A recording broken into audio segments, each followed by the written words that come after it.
आणि या सदरील कवितेमध्ये माझ्या गावचं चित्रण यामध्ये केलेलं आहे की जेव्हा लहान असताना पाऊस आल्याच्या नंतर शेतकरी झाला गाव कसं आनंदित त्या पावसाची वाट पाहता पाहता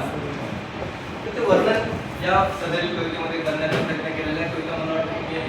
ऐकलेली असेल याच्यावर. कानल्याचा काच कान ऐकल मृगान कानल्याचा काच कान ऐकल मृगान जरा बरस जो मान जरा बरस जो मान जरा बरस जो मान जरा बरस जो मान जरा बरस जो मान पुन्हा तापली रती तिची तहानली काया तिन सांगावा धाडला उभा वारा दूत जाया अखाडीच्या सोहळ्याला यावो मेघराया टाळ मृदंग घेऊन ढग म्हणती भजन जरा बरस जो मान जरा बरस जो मान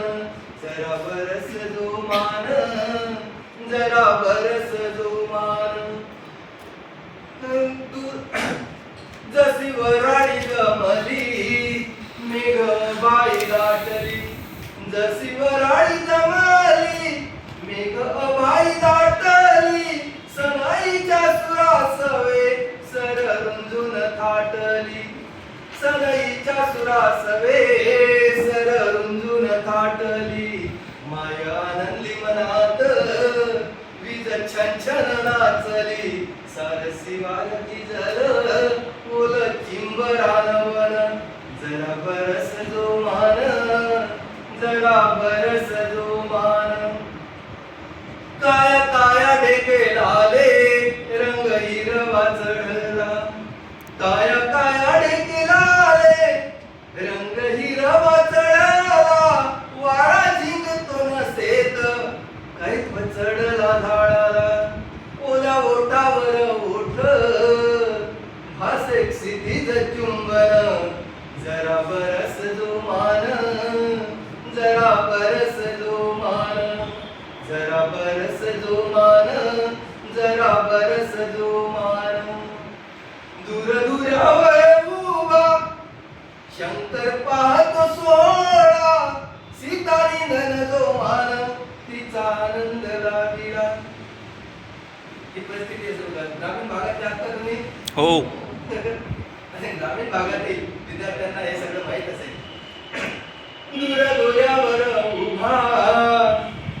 शंकर पाहतो सोहळा सीता निंदन जो मान तिचा आनंद लाविला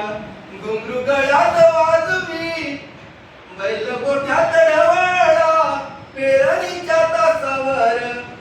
गळ्यात झुंपण जरा बरस जो मान जरा बरस जो मान जरा बरस जो मान जरा बरस जो मान हर घरात कल्लोळ हर मुठीत बियाण हर घरात कल्लोळ हर मुठीत बियाण सूर्यनारायणा सवे चाले दत्ताई तिफन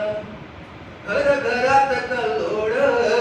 हर मुठीत बियाण सूर्यनारायणा सवे चाले दत्ताई तिफन हर घरात कल्लोळ हर मुठीत बियाण सूर्यनारायणा सवे चाले दत्ताई तिफन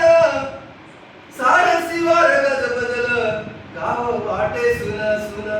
सारसी वार गजबजल गाव झालं सुन सुन सारसी वार गजबजल गाव झालं सुन सुन मैना चिंतेत घरट्यात राहू इजल पाण्यानं जरा बरस जो मान जरा बरस जो